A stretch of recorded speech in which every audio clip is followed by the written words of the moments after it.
A myslím si, že ani ľutovať nebudem.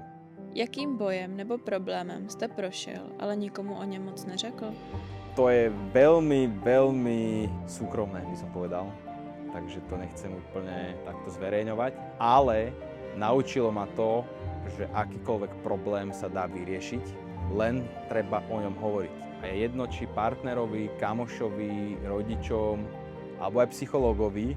Je to dôležité, lebo vám to môže veľmi upratať hlavu. Takže ak si ktokoľvek z vás prechádza niečím vo vnútri, a takých ľudí je podľa mňa veľmi veľa, tak je v poriadku, že si tým prechádzate, ale určite vám pomôže viac, keď zistíte, že nie ste sami, ktorí možno prežívajú takú vec. Takže o tom hovorte. To je asi najdôležitejšie. Čeho ve svém životě nejvíce litujete?